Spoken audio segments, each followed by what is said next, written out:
Prime Minister of India. Your Excellency, you have the floor.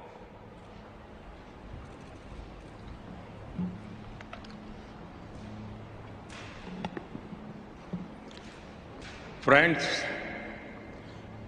आज मैं आपके बीच उस भूमि का प्रतिनिधित्व कर रहा हूं जिस भूमि ने हजारों वर्ष पहले ये मंत्र दिया था, समगच्छध्वम् समध्वत्वम् संवो मानसी जानताम्। आज 21वीं सदी में ये मंत्र और ज्यादा महत्वपूर्ण हो गया है, प्रासंगिक हो गया है।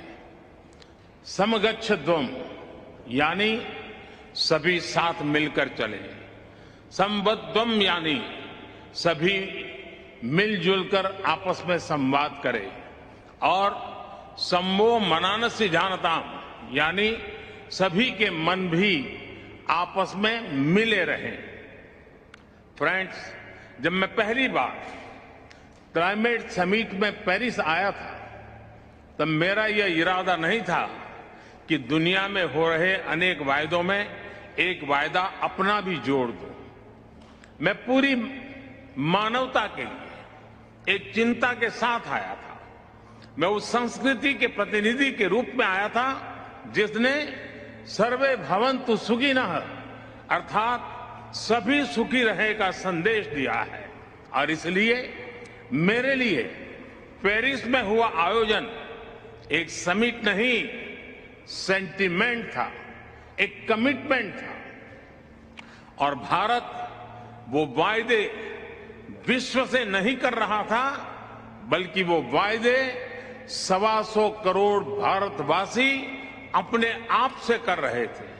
और मुझे खुशी है कि भारत जैसा विकासशील देश, जो करोड़ों लोगों को गरीबी से बाहर निकालने में जुटा है, जो करोड़ों लोगों की ईज ऑफ लिविंग पर रात दिन काम कर रहा है, आज विश्व की आबादी का 17% होने के बावजूद जिसकी एमिशंस में रिस्पॉन्सिबिलिटी सिर्फ 5% रही है, उस भारत ने अपना कर्तव्य पूरा करके दिखाने में कोई कसर बाकी नहीं छोड़ी है।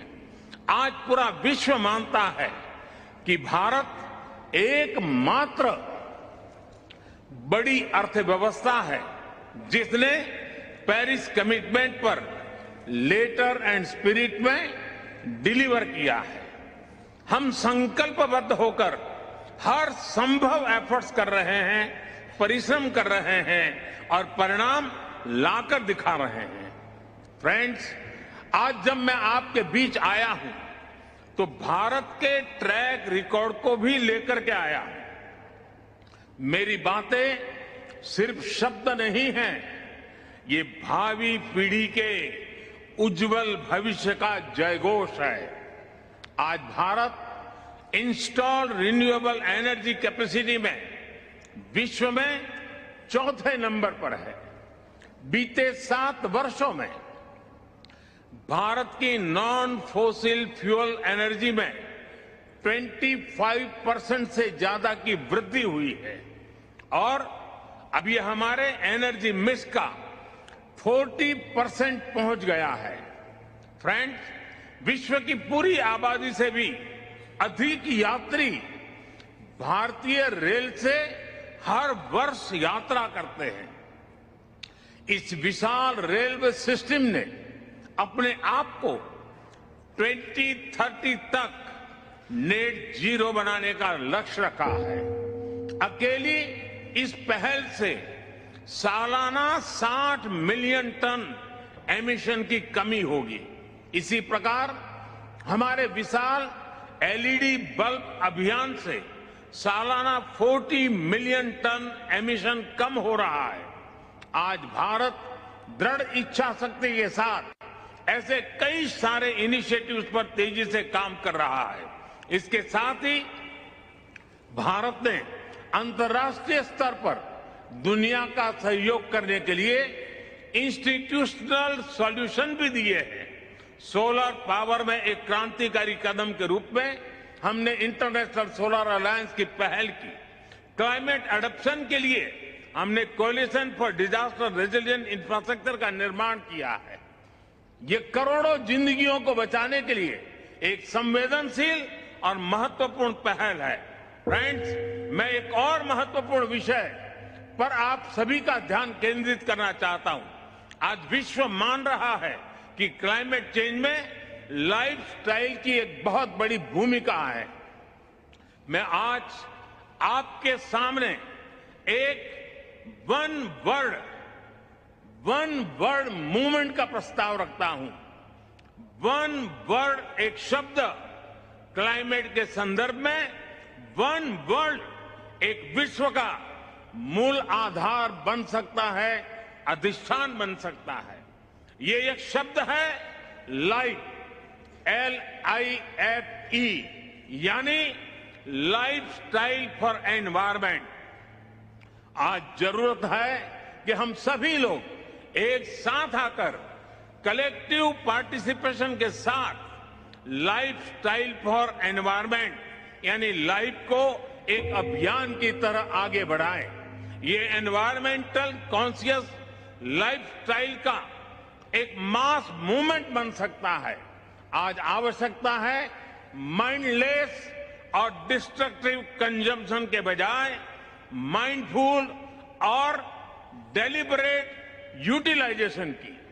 ये मूवमेंट एक साथ मिलकर ऐसे लक्ष्य तय कर सकता है जो डाइवर्स एरिया जैसे fishing, agriculture, wellness, dietary choices, housing, packaging, hospitality, tourism, clothing, fashion, water management और एनर्जी जैसे अनेक सेक्टर्स में एक क्रांतिकारी बदलाव ला सकता है। ये ऐसे विषय हैं जहां हम में से प्रत्येक को हर रोज कॉन्शियस चॉइस करनी होगी। पूरी दुनिया में करोड़ों अरबों लोगों के हर रोज की ये चॉइसेस क्लाइमेट चेंज के खिलाफ लड़ाई को हर दिन बिलियन स्टेप्स आगे ले जाएगी।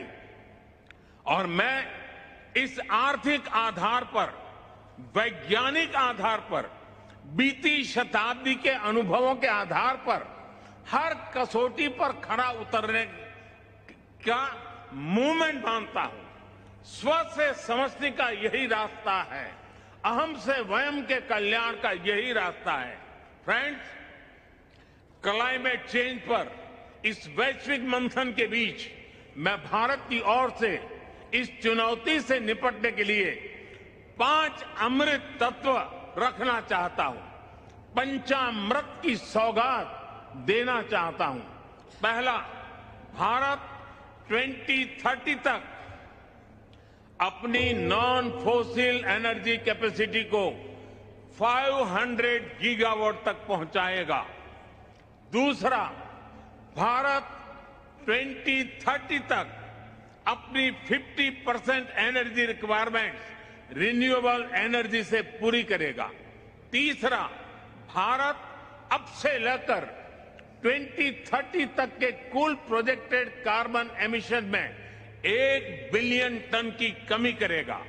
चौथा, 2030 तक भारत अपनी अर्थव्यवस्था की कार्बन इंटेंसिटी को 45% से भी कम करेगा।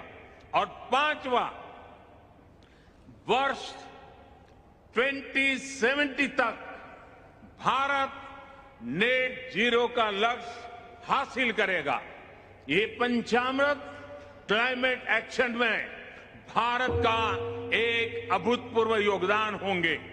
फ्रेंड्स, ये सच्चाई हम सभी जानते हैं कि क्लाइमेट फाइनेंस को लेकर आज तक किए गए वायदे खोखले ही साबित हुए हैं।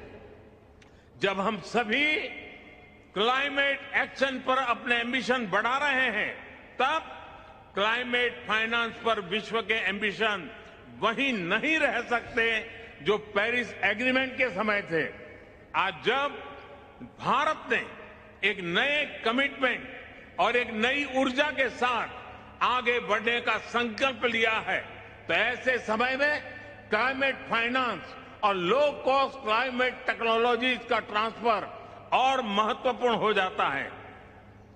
भारत की अपेक्षा है कि विकसित देश जल्द से जल्द $1 ट्रिलियन का क्लाइमेट फाइनेंस उपलब्ध कराएं। आज आवश्यकता है कि जैसे हम क्लाइमेट मिटिगेशन में हुई प्रगति को ट्रैक करते हैं, वैसे ही हम क्लाइमेट फाइनेंस को भी ट्रैक करें। उचित न्याय तो ये होगा कि जो देश क्लाइमेट फाइनेंस पर किए अपने वादों पर खरे नहीं उतरे, उन पर दबाव बने। फ्रेंड्स, आज भारत क्लाइमेट के विषय पर बहुत ही साहस और बड़ी महत्वाकांक्षा के साथ आगे बढ़ रहा है। भारत अन्य सभी विकासशील देशों की पीड़ा भी समझता है, उन्हें साझा करता है और उनकी अपेक्षाओं की अभिव्यक्ति भी निरंतर करता रहेगा। कई विकासशील देशों के लिए क्लाइमेट चेंज उनके अस्तित्व पर मंडरा रहा है, एक बड़ा संकट है। हमें दुनिया को बचाने के लिए आज बड़े कदम उठाने ही होंगे।